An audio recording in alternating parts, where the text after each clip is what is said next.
Hi friends, అందరికీ నమస్తే. Welcome to my kitchen, Tiana's kitchen Telugu. ఈరోజు రెసిపీ రొయ్యల వేపుడు తయారు చేసే విధానం షేర్ చేస్తున్నానండి.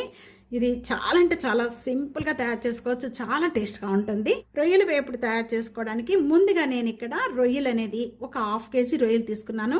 పసుపు కొద్దిగా ఉప్పు వేసేసుకొని ఆయిల్లో వేయించుకున్నానండి. ఇవి ఇలా, అందుకే కలర్ ఇలా ఉంది. ఆయిల్లో వేయించుకొని పెట్టుకోవడం వల్ల మనం ఇంకా డైరెక్ట్గా ఇంకా అన్ని మసాలాలు వేసేసుకొని ఫ్రై చేసేసుకోవచ్చు.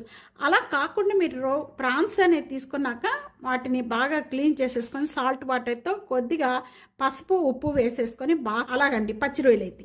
ఇక్కడ నేను ఆయిల్లో వేసాను కాబట్టి ఇప్పుడు అన్ని మసాలాలు వేసేసుకుందాం.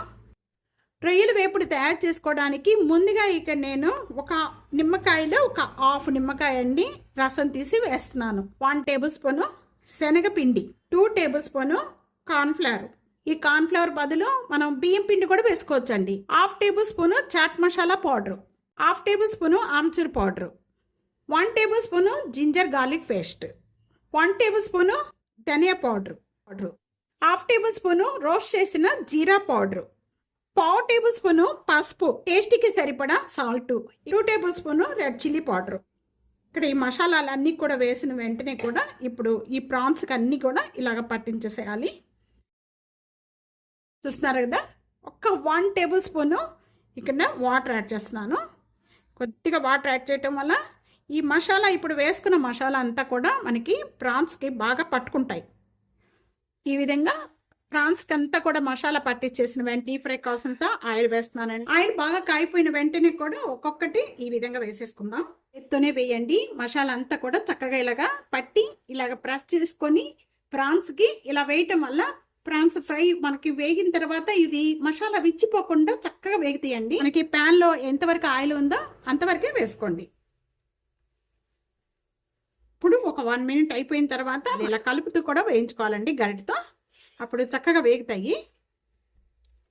ఇలా వేగిపోయిన వెంటనే కూడా నేను ఇక్కడ స్టీనర్లో వేసేసుకుంటున్నాను. ఇవి ఆల్రెడీ మనం ఆయిల్లో వేసుకొని వేయించుకున్నాం కాబట్టి తొందరగానే అయిపోద్దండి, ఎక్కువగా టైం పట్టదు. కలర్ ఇలా రావాలండి, ఇలా వచ్చేంత వరకు కూడా వేయించుకోవాలి. ఇలాగే మిగతాయి కూడా వేయించేసుకుందాం. ఇలా వేగిపోయినాయి అన్ని ఒక ప్లేట్లోకి తీసేసుకుంటున్నాను. ఇక్కడ సేమ్ ఆయిల్లోనే పచ్చిమిర్చి కొద్దిగా మధ్యలోకి ఇలా కట్ చేసేసుకొని వేయించేసుకోండి కొద్దిగా లైట్గా. అలాగే కొద్దిగా ఒక గుప్పుడు కరివేపాకు కూడా. Simple tasty prawns fry ready అయిపోయినాయి. చూస్తున్నారు కదండి, ఎంత బాగుందో కలర్ఫుల్గా, అంతే టేస్ట్ ఉంటుంది. తప్పకుండా ఈ రెసిపీ ఇదే విధంగా ట్రై చేయండి. ముందుగా మనం వేయించుకున్న కరివేపాకు, అలాగే పచ్చిమిర్చి, కొత్తిమీర ఇదే విధంగా తప్పకుండా ట్రై చేసి మీకు ఎలా ఉందనేది కామెంట్స్లో తెలియచేయండి. వీడియో నచ్చితే కనుక ఫ్యామిలీకి ఫ్రెండ్స్కి video share and like, comment, subscribe చేసుకోవడం అస్సలు మర్చిపోవద్దు.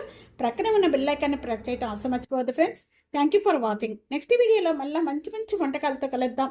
అంతవరకు సెలవు, బాయ్.